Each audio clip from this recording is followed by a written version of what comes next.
Hello and welcome. People's Democratic Party screens Edo State Governor Godwin Obaseki ahead of the party's primary in the state, says he's optimistic of getting the party's ticket for the governorship. Some APC ward officials from Esako West local government area of Edo State lift suspension on Adams Oshomole as member of the party in the state. Ward chairman insists decision is invalid. 7 people killed in fresh attacks by bandits on 2 communities in Castina as more residents lament security situation in the state. And COVID-19 infection surge in Latin America, with Brazil topping 1 million cases as global tally exceeds 8.6 million cases and more than 460,000 deaths. Plus, business and sports. On Business News tonight, federal government issues first ever 3-year national standardization policy plan for 658 projects in key economic sectors. On Sports News tonight, stadiums will reopen to fans in France from July the 11th as the country continues to lift coronavirus restrictions.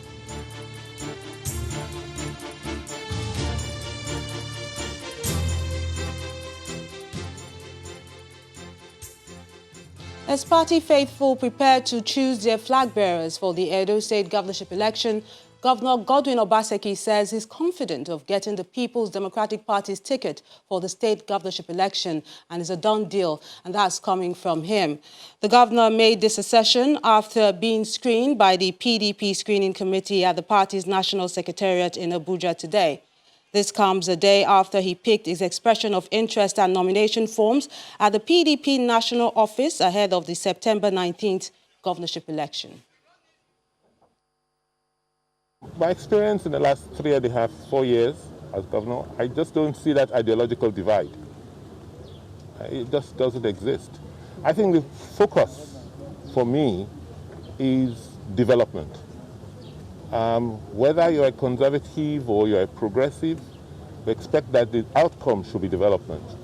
And unfortunately, I got a bit confused even in the APC. Because at one point, I was being accused of not sharing the money, right? And when we were campaigning against PDP, we said, oh, the problem there was because they were sharing the money or something. So for me, it cannot be about ideology. At this point in time, what is important is how we provide strong and correct leadership, provide a direction for the country and for our people, provide the basic amenities they need. And I want to thank the leadership of the People's Democratic Party for being kind enough to admit me into the party and to organize this screening for me.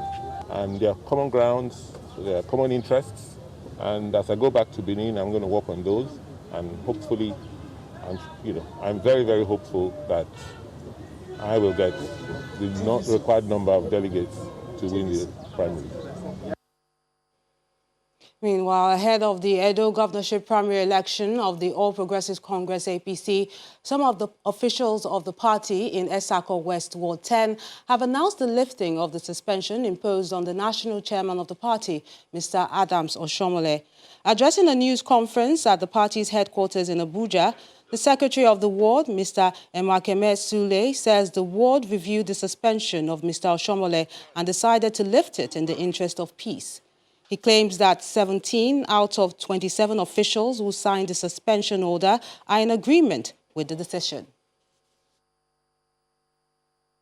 We have reviewed the circumstance lead to the suspension of Comrade Adams Oshomole and found no merit in an litigation process in a club. 2, we hereby lift the suspension process on Comrade Adams Aliyu Oshomole by the word. We call all organs of our great party to restore all rights and privilege of membership to Comrade Adams Aliyu Oshomole. However, in a swift reaction, the chairman of the All Progressive Congress, APC Ward 10, Esako West Local Government Area of Edo State, Mr. Stephen Osawo, has denied lifting the suspension of Mr. Adams Oshomole. Mr. Osawo said no other member of Ward 10 is qualified to make any such pronouncement. He insisted that executives of the party in APC Ward 10 in the state are still together and no one has left for another party. The suspension is still there because if there is meeting, I'm supposed to be in that meeting because I am the authentic chairman of Ward 10. Those that start with me here now, they are my executives so that people can see. I don't believe in paper. Oshoke that is talking is a domestic servant to Oshomole. It's not a member of executive. If anything happens that Oshomole matter will be resolved, let him come and call every one of us and gather us. We lift up his suspension. For now, that news is fake. Actually, it's not the one that can actually lift that suspension, except the executive, including the chairman of the party in Ward 10, which is me. So he himself is just a member. He can never lift that suspension until we all met together to lift that suspension. There's nothing like that. Since they are with me from the beginning. They are still with me, that. None of them has left to other side. Staying with the APC leadership crisis, the immediate past national chairman of the party, Mr. John Odige Oyegun, is calling for the doctrine of necessity to be invoked as a way of resolving the current problem. The former APC chairman is asking that the current National Working Committee, NWC, of the party be sacked and a caretaker committee instituted without delay in order to check the current agitations in the party. Mr. Oyegun noted that there is an urgent need for the party's National Executive Committee to meet and arrange for a special national convention to elect new national officers. The leadership crisis deepened after the Deputy National Secretary, Mr. Victor Gaidom, announced that he is the party's acting national chairman on the basis of a court order. But some other NWC members insist that the Deputy National Chairman South, Senator Abiola Ajimobi, is the acting national chairman. From politics to security matters, 7 people are believed to have died following renewed attacks by bandits on Kase and Nahutu villages in Batsari local government area of Katsina State. A resident of Kumiral, a neighboring community, who confirmed the incident to Channels Television, said the hoodlums attacked the communities last night when the residents were preparing for evening prayers. He says 2 people were killed in Kasar community and 5 in Nahuta, with several others injured. Giving more details, the eyewitness said that upon their arrival on motorcycles, the armed bandits opened fire, shooting sporadically to disperse the people. And staying in Katsina State, ensuring social justice for all citizens is one way to tackle the lingering insecurity situation there. And this is the submission of some prominent Nigerians in that state. With banditry and kidnapping at an all-time high, it is now crucial for authorities to take the bull by the horn to reduce the tide. Kidnapping, cattle rustling and bandit attacks in the northwest region are fast becoming a daily occurrence, with Katsina State witnessing repeated cases.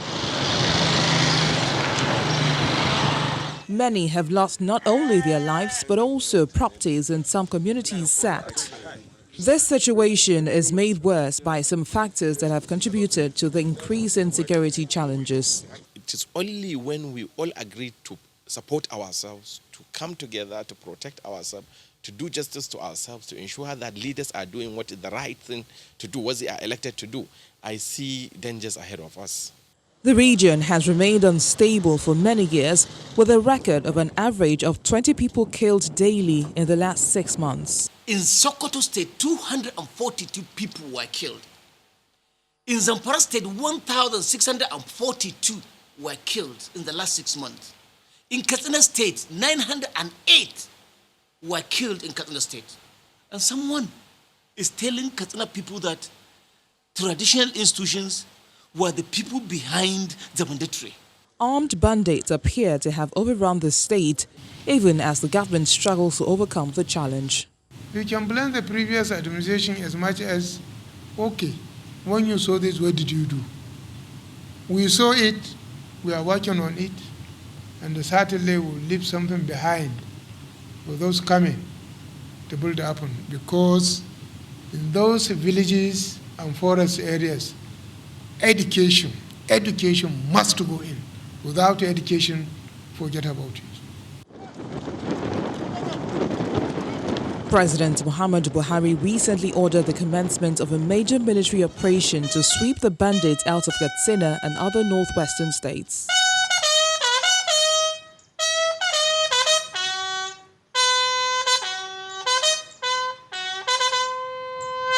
Following this directive, special forces have been deployed for the fight, with hundreds of bandits reportedly killed and their various hideouts destroyed.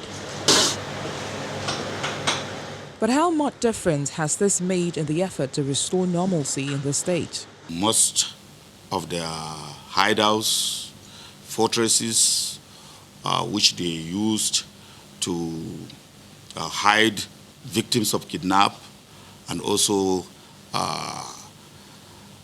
use as a kind of defense mechanism against offensives by security agencies being captured.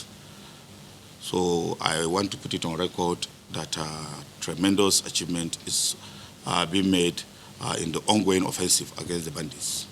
If the recent order by the president to the nation's security chiefs to turn the situation around is backed up with practical action, then Nigerians may look forward to the restoration of peace in Katsina State. From Katsina, we move to Kaduna, where a group of youths under the umbrella of Kaduna Concern Group have staged a peaceful protest against the wave of killings and kidnappings by Boko Haram and bandits in the region, with a call on President Muhammadu Buhari to put an end to the security challenges. The protesters are calling for the sack of the service chiefs, as according to them, they have exhausted their strategies and tactics in addressing the security challenges in the country. The protest held in the premises of the National Union of Journalists Secretariat under tight security.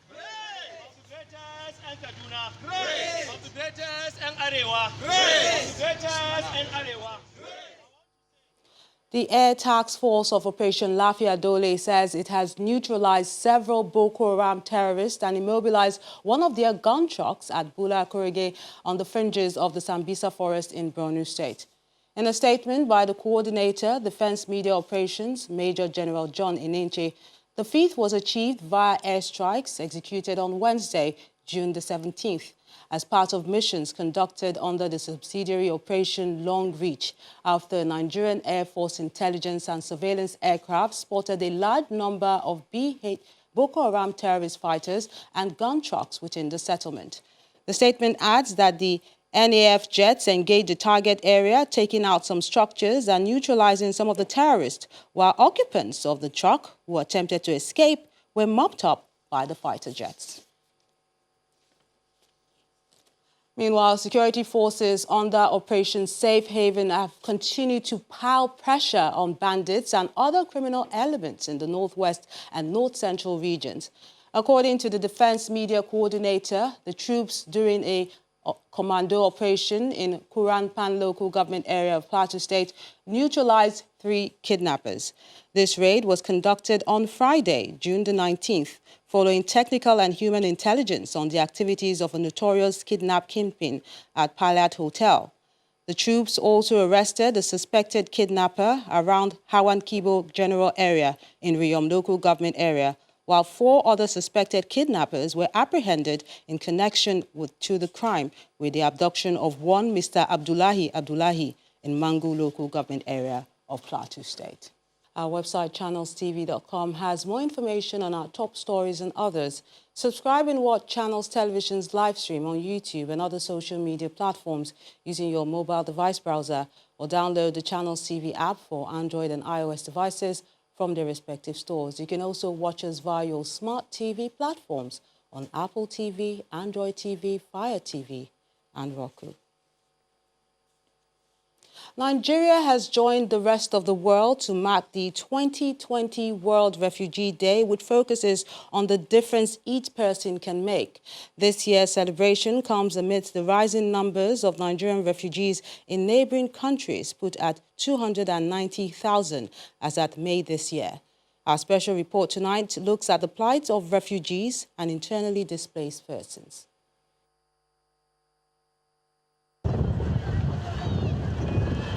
On the 20th of June of every year, the United Nations marks World Refugee Day with the intent to highlight the living condition of refugees and internally displaced persons around the world. According to the United Nations Refugee Agency, there are over 2.5 million internally displaced persons in Nigeria's northeast and northwest geopolitical zone as at May 2020. Majority of the internally displaced persons live in deplorable situations in their various camps. Poor hygiene, no access to proper health care, congested camps, and informal settlements are some of the challenges they are confronting. Abubuwan da ba ma samu din kaman wurin zuba ruwa hakan nan da dan sabulun wanki dan abincin ma gaskiya baya isan mu amma dai ba wai rena muka ba mun gode. Amma akwai dan karancin abubuwa da dan dama zuwa su sabulun wanki su omo haka wurin sa ruwa hakan nan abinci balantana in ce zan dauka in sai abin da zan yi dinki din ba ni da halin da zan siya sai dai ina roƙon Allah ya sa in samu sai in ci gaba da sana'a na. In Cross River State, there are also over 60,000 registered refugees and asylum seekers, most of them from southern Cameroon.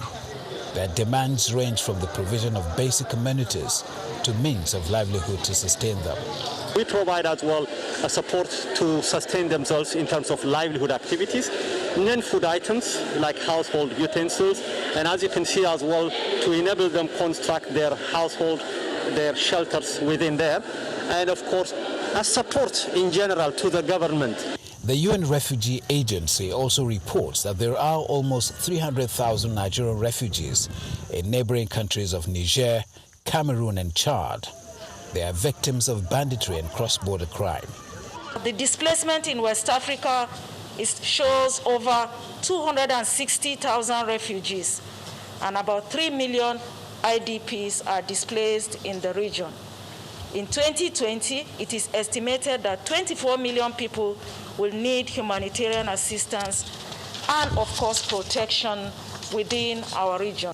The federal government is promising to address their challenges. Protection of refugees and other vulnerable groups is among the top priorities of the administration of President Muhammadu Buhari, and as a ministry mandated to coordinate all humanitarian issues, will continue to ensure the safety and well-being of all refugees and other vulnerable groups in Nigeria.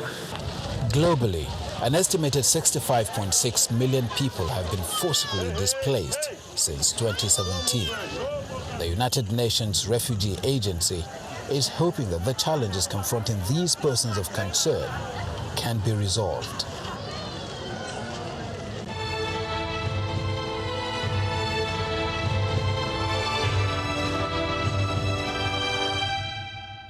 Jigawa State seems to be winning the fight against COVID-19 as only one active case remains at its isolation center after 316 other patients recovered from the disease. The Jigawa State Governor, Badaru Abubakar, confirmed this in a press briefing at the State House in Dutse, the state capital. The governor also announced the suspension of the border closure with neighboring states of Kano, Bauchi, Katsina and Yobe. Of Jigawa State, I am pleased to inform you that our COVID-19 response strategy is continuously yielding result. As of today, Saturday, 20th June 2020, we have only one patient with active disease remaining in our isolation center. All others have recovered and were discharged. Consequently, the isolation center at Panisau, Dutse, has been temporarily closed pending the time we get new COVID-19 patients above the capacity of our main isolation center at the Infectious Disease Center, Dutse. Overall, I can proudly say without mincing words, that our efficiency in COVID-19 response has been significantly enhanced. The Lagos State government has announced that it will begin testing patients with cold symptoms similar to COVID-19 now that the rainy season has intensified. Tests will also be done for malaria. The State Commissioner for Health, Professor Akin Abayomi, says such procedures will help doctors and nurses treat properly. He also gave an update on the home-based care initiative, which he says is in the process of being legalized. Analyzing it right now, it's in a relatively informal state because people are being diagnosed and they are in a way avoiding admission. So what we would like to do now is to formalize it and make it legal for you to be managed at home. So that's what we're going through at the moment. That requires a lot of logistical planning. We're going to be operating at every local government or LCDA. We're going to take the care down to the community development associations so that we give ownership to the community. We give ownership to the community to monitor and to supervise what's going on in their immediate environments. So we feel that that would be a very effective way of managing asymptomatic and mild patients. Anybody with moderate to severe disease will be moved to an isolation center like here, where we have more medical supervision. What could happen in the rainy season is that we might have more malaria, we might have more colds and other viruses that cause similar symptoms to COVID-19. So it's important that we are cognizant of that when we are looking at patients who are coming with symptoms of upper respiratory tract infections or malaria. And as we decentralize it, we're going to be testing for malaria a lot more so that we don't confuse malaria with COVID. In Gombe, 6 members of the State House of Assembly have recovered from the virus after testing negative. The 6 legislators, led by the Speaker, Abubakar Kuba, commended the medical team from the State Task Force on COVID-19. They say their experience is an eye-opener, promising to do more for the health sector in the state. Sometimes last week, precisely on Friday, all the members of the Gombe State House of Assembly decided, last 2 weeks precisely, decided to subject ourselves to the COVID-19 test. Samples were collected from all the honorable members, and on return of the results, it was discovered that about 6 honorable members tested positive. After the first test, the follow-up sample was taken, and all of us returned negative. And therefore, we are very, very grateful to Allah subhanahu wa ta'ala for seeing us. And you could see that all of us are looking very healthy and very, very well. We are well and very, very healthy. Nothing has happened to us ever since we went into the isolation. None of us has exhibited any of the signs and symptoms of COVID-19.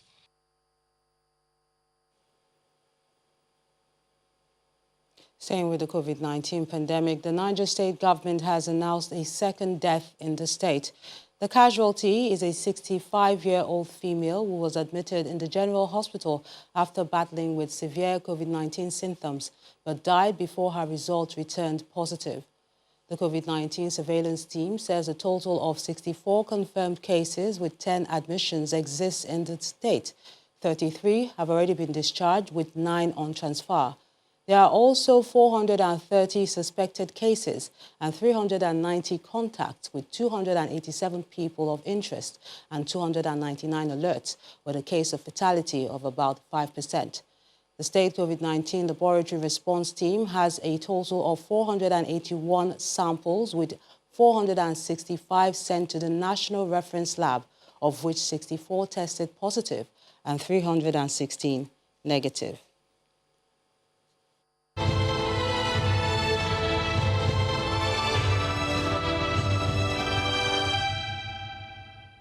Nigeria is expected to receive the polio-free certification from the World Health Organization before the end of August this year, after the Global Health Agency accepted the country's documentation for polio-free status. According to the Executive Director of the National Primary Healthcare Development Agency, Dr. Fiza Shuaib, the task force, or the task ahead, is how to ensure Nigeria does not experience a resurgence of polio. He stated this on the sidelines of a virtual meeting with stakeholders and donor partners in the fight against polio in Nigeria. We are wild polio virus free, but in terms of getting us the certificate, there's going to be a meeting between August 24th and 28th of all the ministers in the African region of the World Health Organization. It is then that the Honorable Minister of Health will be presented with that certificate for onward transmission to Mr. President. Certification means that there is no wild polio virus in Nigeria, but it doesn't mean that the work is over. As a matter of fact, even the harder work starts because we have to maintain this wild polio-free status. That means we have to continue to give our kids the vaccinations that they need against wild polio viruses. We have to continue to give them the vaccinations they need against all the other vaccine-preventable diseases, not forgetting that we still have Afghanistan and Pakistan that are endemic for wild polio viruses. That means there's still a potential that these viruses may be imported into Nigeria because we now live in a global village, right? You can see how COVID-19 spread so fast from China. By the same token, we could have the wild polio virus spread from these two endemic countries. But as a country, as an agency, as a Federal Ministry of Health, will continue to make sure that we put in place all of the strategies that has brought us here today. And we're still talking health issues. Over 300,000 babies are born each year with sickle cell, a chronic genetic disorder, and that's according to the World Health Organization. More than 75% of babies born with sickle cell are in sub-Saharan Africa, just as the prevalence rate in Nigeria is estimated to be between 20 to 30 per 1,000 live births. Our next report examines the plight of people with sickle cell anemia, as well as what medical experts are saying about them. COVID-19 appears to have affected the attention once given to the World Sickle Cell Day in the nation's capital. A few volunteers, sufferers, and their caregivers gathered here to mark the day on Friday. The World Health Organization sets aside June the 19th every year to raise awareness about sickle cell, which is a genetic disease due to inherited hemoglobin genes. According to the World Health Organization, globally, over 300,000 babies are born each year with sickle cell anemia. Over 70% of this figure are in sub-Saharan Africa. Although no reliable data about the prevalence rate in Nigeria, some say an estimated 40 million people could be living with sickle cell in the country, with majority of people needing awareness. Basically, the most important means of controlling the disease actually is awareness. Awareness to who? Awareness to prospective couples, so that couples will be aware that they need to actually know the kind of spouse they will go for. So it's a situation whereby people are not aware that when you're getting married, you go and marry a carrier or even a full-blown sickle cell patient, the likelihood of you transmitting the disease to continue to be there. 70%, 50 to 70% of children born with sickle cell disease in Nigeria will now reach their 5th birthday. Let us help these people. The fact that it's not a communicable disease like COVID-19 doesn't mean that it's not a problem on its own. Some of the volunteers at this gathering to mark the year 2020 World Sickle Cell Day in Abuja are either caregivers or carriers. They share their experience. What I notice is that whenever mosquitoes bites my child, I used to trigger the crisis. So this is why I always maintain and make sure that I don't allow mosquito bites to affect my child. Most of the times the crisis comes and knocks you down, and sometimes you'll be, next minute you're good, the next minute you're down. And for, let me say, education-wise and every other aspect of life, sickle cell has almost crippled me to a level that, as I am now, I'm still battling with my secondary school. Sickle cell anemia is an inherited red blood cell disorder. Bone marrow transplant, which is one of the modern treatment options for sufferers, is both uncommon in Nigeria and unaffordable for many. Experts say the recommendation for a genotype test for prospective couples still remains the best option to reduce its prevalence. The industrial action embarked upon last week by the Nigeria Association of Resident Doctors (NARD) may be called off next week. This indication comes as the Nigeria Governors Forum today brokered a truce with the doctors. In a statement, the NGF explained that the doctors agreed to call off the strike, saying that they are putting their faith in the Governors Forum. All the NARD executives were said to have attended a meeting at the NGF Secretariat in Abuja, where they met with the chairman and governor of Ekiti State, Dr. Kayode Fayemi. After listening to them, the NGF chairman reminded the NARD executives of their Hippocratic oath and admonished them to always bring their conscience to the fore.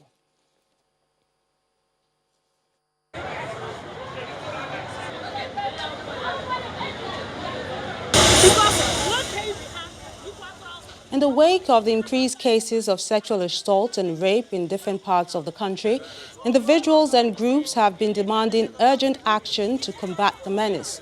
Today in Lagos, a group took a new step to address the problem by embarking on a public enlightenment about sexual violence. The campaign, which was taken to a Yungu market, involved one-on-one interaction with businessmen and women and distribution of leaflets containing messages on the role of parents in curbing rape in the society.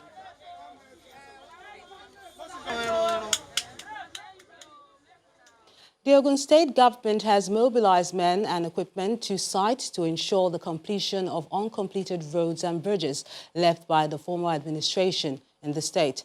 As monitored in Abeokuta, the state capital, work has started in earnest at some of the projects at Kuto and Mukola and other parts of the state capital, as residents appealed for quick execution of the projects, expected to bring a new lease of life to the people. Ogun State, southwest Nigeria, is home to hundreds of industries who contribute to the government's internally generated revenue.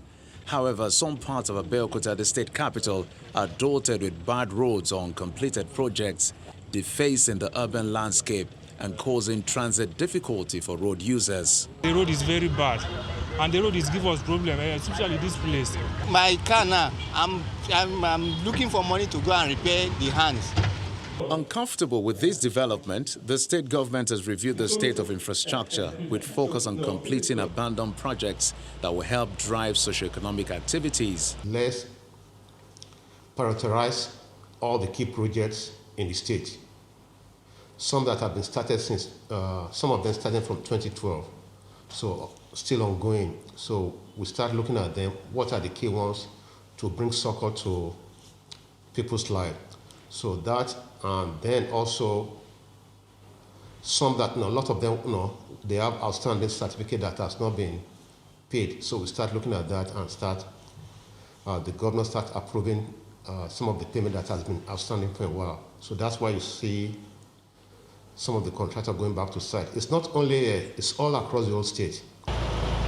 Residents are happy that things are picking up again. So really thank God. We thank God for this. The present governor now, Chris Dakpo, Biodo. So God will help the man to complete the road. Revamping these infrastructure projects will not only create multiple access to different parts of the state, it will also generate jobs for the unemployed population. The coronavirus pandemic hit the global economy and unexpectedly, everything appeared to have turned upside down. While some once thriving businesses face an uncertain future, the pandemic has had an altogether different impact on other ventures. In this report, Channels Television's business correspondent, Tempo Ashadru, examines the weight of COVID-19 on different businesses in Nigeria.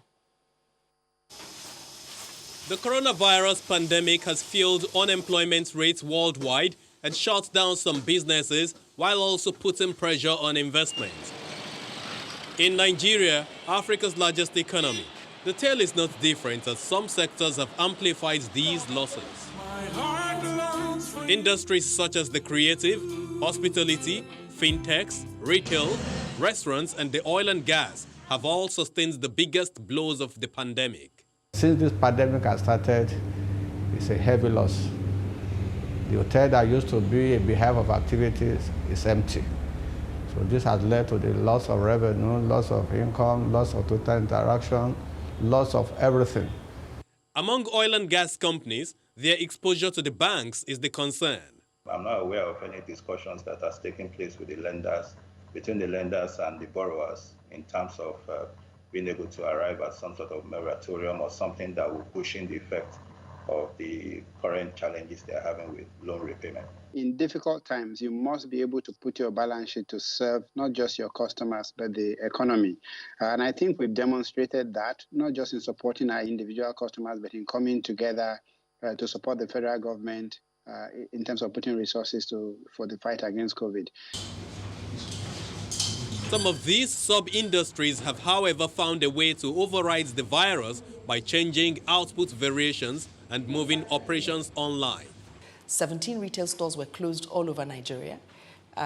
There was zero income coming from it. But then we also were building the e-com platform. So that was, we were beginning to see a little bit of traction in that space. And then we had this manufacturing arm.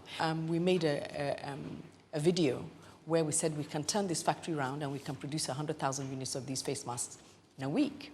You have all of the payment channels who have to interact with even some of the retail channels because people are shopping online. You have to integrate those with payment systems. And you're finding those have increased significantly. So, who are the winners in the pandemic? They include the healthcare, food and beverages, and the ICT. If you speak to the telcos, voice actually has reduced somewhat, but the demand for data has gone up significantly. And with people having, primary data and backup data and so on. We're now starting this new plant through CBN funding.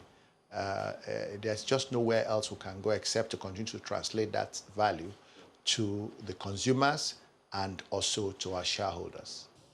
The theme of loss cuts across all sectors of the economy except for a few business lines and those that are yet to catch up with the new normal for business. One important point, however, is that no business line is likely to ever remain the same post-COVID-19. Temple Ashaju, Channels Television News.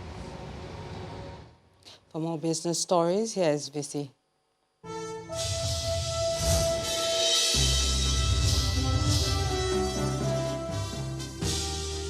Welcome to Business News. The federal government has issued the first ever Nigerian National Standardization Strategy 2020 to 2022. The strategy was developed by the Standards Organization of Nigeria to identify priority areas to focus on based on national needs assessment.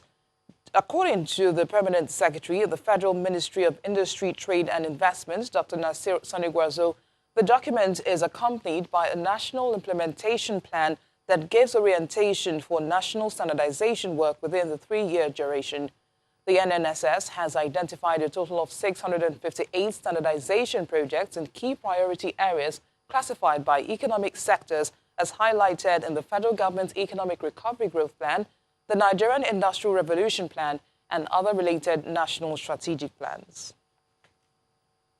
A new report by S&P Global Platts has indicated a strong export potential of Nigeria's liquefied natural gas even in the face of economic turmoil triggered by the coronavirus pandemic. The report shows that Nigeria's LNG exports in 2020 have stayed strong despite weaker demand and low prices, with some 11 billion cubic feet exported in the first 5 months of the year, which is down just 4% on the same period last year.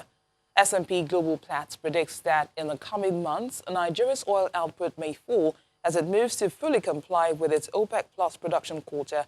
As a result, LNG exports are likely to be curtailed in tandem. Small businesses in Nigeria say obtaining finance, finding customers and infrastructure deficits are part of the most pressing problems impacting their operations. And that's according to some of the findings from a survey of micro, small and medium-scale enterprises in Nigeria conducted by PwC. The survey, which was conducted before the COVID-19 pandemic, notes that 22% of businesses have issues obtaining finance, while 16% faced the challenge of finding customers and 15% identified infrastructure deficits as their most urgent need. When asked what the biggest cost to their business operation is, 21% of the respondents identified electricity as being responsible for the highest cost to their daily operations, followed by 17% who listed rent. 15% picked cost of capital, while 14% mentioned employee cost. Meanwhile, the governor for your state, Seyi Makinde, has flagged off a 1 billion naira micro, small and medium enterprises development scheme for businesses as part of interventions targeted at boosting the economy of the state post-COVID-19. The governor, while presenting symbolic checks to some beneficiaries of the scheme at the government house in Ibadan, says the scheme will rejig the economy and create more jobs for the teeming youth in the state. So the loan disbursement and recovery system will ensure that the scheme enjoys a broader spread and ultimately has a wider area of coverage. So we're looking at reaching MSMEs across the 33 local government areas in the state. The fund will also provide loan facilities of up to 3 million naira per MSME. So it is therefore my pleasure to flag off this 1 billion micro, small and medium enterprises development fund. I urge you, the beneficiaries, to use it judiciously, and I pray that Oyo State will derive maximum economic benefit from your enterprises. And that's it on Business News. It's back to you, Melinda.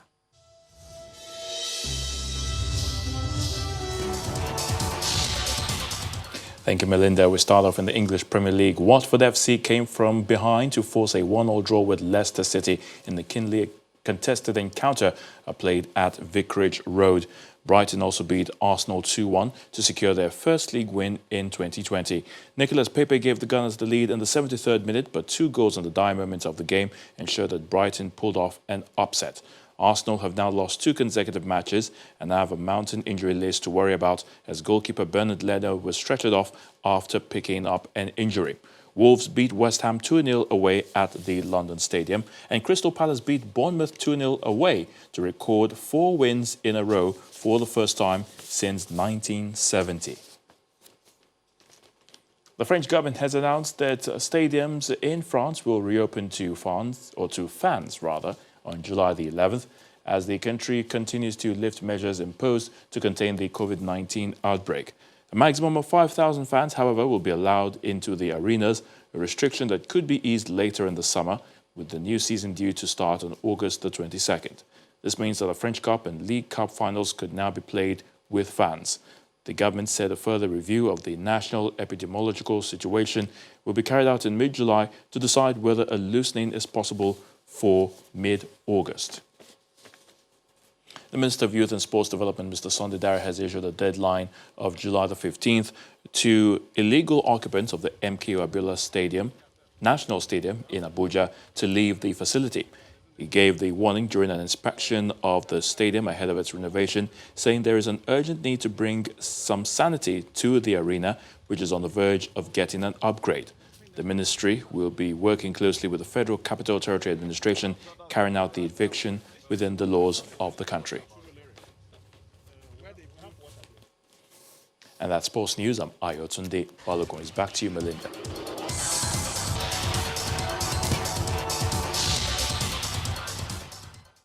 Many thanks, Ayo. Part of the staff quarters of the Nigerian High Commission in Ghana has been destroyed. It is gathered that a businessman in that country claimed that the Nigerian High Commission staff quarters was built on his land. The demolition is said to have been carried out yesterday, although the Nigerian government is yet to react to the incident. The man reportedly showed up last week with evidence to support his claim and began to knock down the fence surrounding the building. The action of the man was not opposed, while the Nigerian High Commission petitioned the Ghanaian government about it, but there was no response. Days later, he was said to have returned to the premises of the staff quarters, and this time with a bulldozer, and began to pull down the building.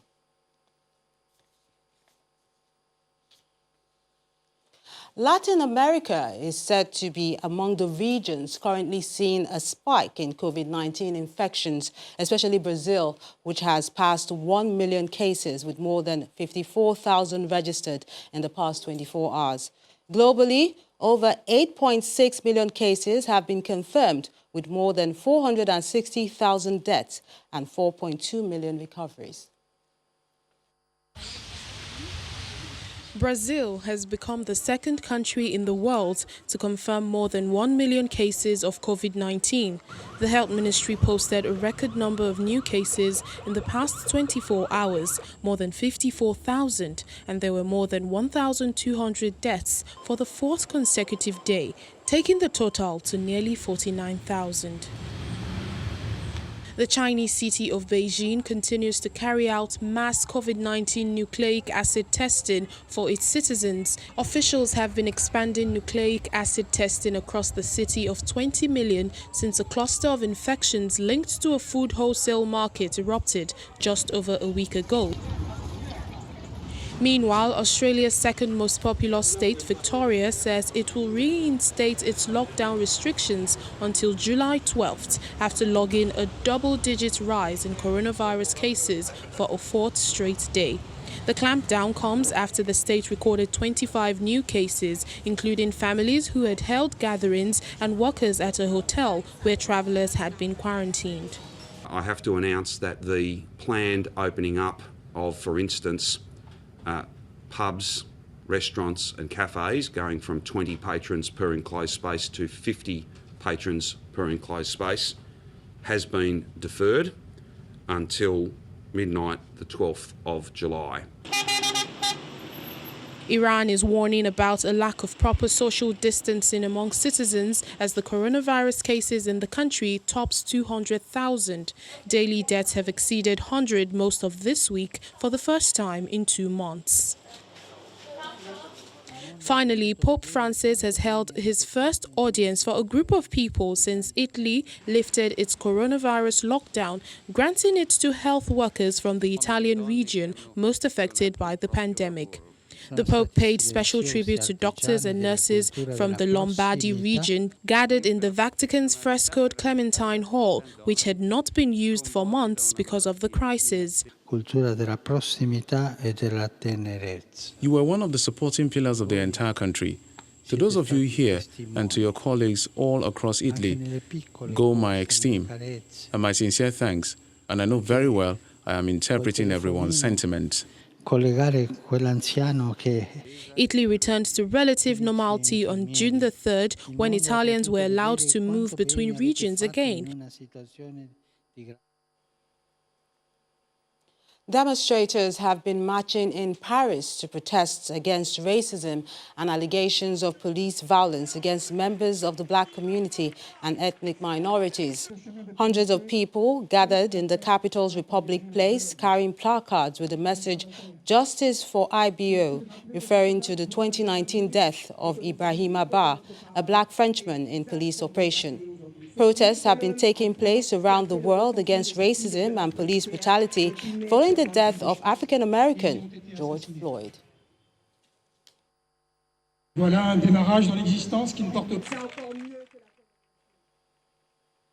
And the main news again. The People's Democratic Party today screened the Edo State Governor, Godwin Obaseki, ahead of the party's primary in the state next week. The governor says he's optimistic of getting the party's ticket for the governorship poll. Also today, some APC ward officials from Esako West local government area of Edo State lifted the suspension on Adams Oshomole as member of the party in the state. But the APC ward chairman insisted that their decision was invalid as Mr. Oshomole remained suspended. And that's the news at 10 tonight. I'm Melinda Akinlami on behalf of the team. Good night.